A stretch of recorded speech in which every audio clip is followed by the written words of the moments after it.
हाँ भाई आतिफ भाई, गौसल के फ़राइज़ आते हैं आपको? गौसल के फ़राइज़ हाँ जी। सुनाए। क्यों नहीं? कितने फ़राइज़ हैं? 3।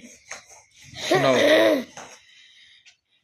नाक गरारा करना, गरारा अगर माह रमजान हो गरारा नहीं करना, कुली करना। और माह रमजान ना हो गरारा करना, रोजा ना हो तो कुली करना, रोजा हो तो अच्छा पहला है मुंह में पानी डालकर गरारा करना, अगर रोजा ना हो तो गरारा करना, हाँ ठीक है। रोजा हो तो कुली करना 3 बार, और फिर नाक में पानी डालना नरम हड्डी तक।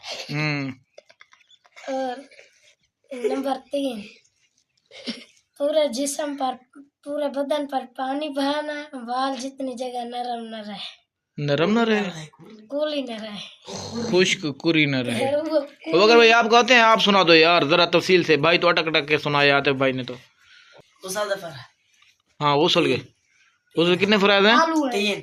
आलू है 5, गाजर है 6। गरारे करना अगर रोजा हो तो फिर कुली करना, अगर रोजा ना हो तो फिर गरारे करना 3 नंबर।